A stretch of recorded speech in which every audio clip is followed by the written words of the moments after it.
Some nights I stay up, cashing in my bad luck. Some nights I call it a draw. Some nights I wish that my lips could build a castle. Some nights I wish they just fall off. Like with most people, I've been listening to music basically all of my life. I used to strictly listen to what my parents played or introduced me to, primarily classic rock and pop in the early 2010s. That is how I came to love this first track by Fun. It was the first song that I can remember truly loving. I would sing it in the shower, while riding in the car, or while walking around in school. It was a perfect song for 13-year-old me to mindlessly sing. It's got good instrumentals in the background, it's got an amazing lead singer, and lyrics that you can sing without having to understand. This song perfectly realizes the innocent joy of singing a song just for the fun, and was a staple of my childhood for the type of music I listened to.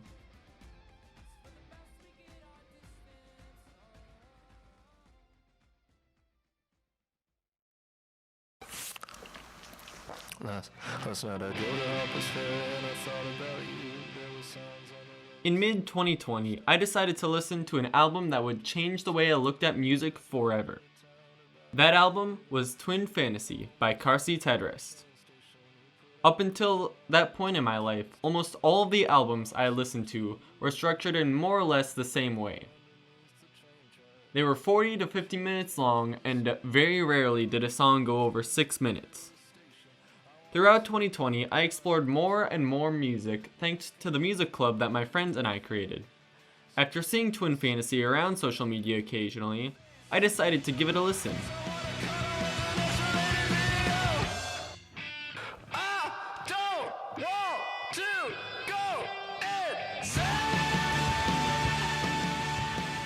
It was unlike anything I had ever heard before, and it blew me away.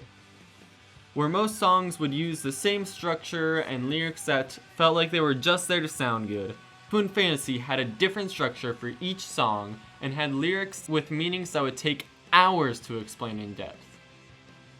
Most pop or rock songs have a chorus that begins within the first 40 seconds or less. But multiple songs in Twin Fantasy, the chorus isn't introduced until far later into the song, with the song bodies not having a single lyric until about 54 seconds in.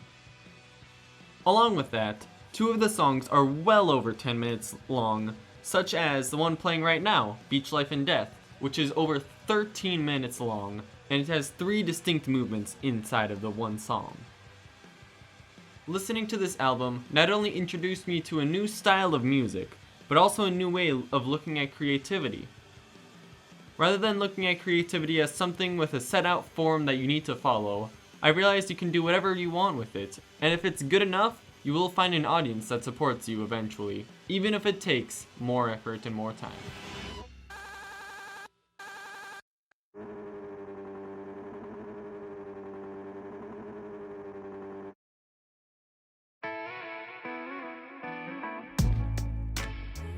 The final track that I would include in my life soundtrack right now would be Show Me Your Peace Sign by Franti and Spearhead.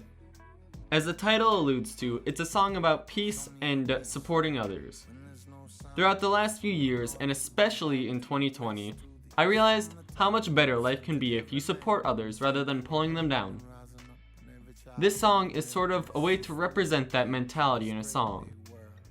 It sings about being there for people when it matters the most and trying to change things for the better. And all this with a smooth guitar and some great vocals to sing it out, make it a song that I would want to be the anthem of my future. When the revolution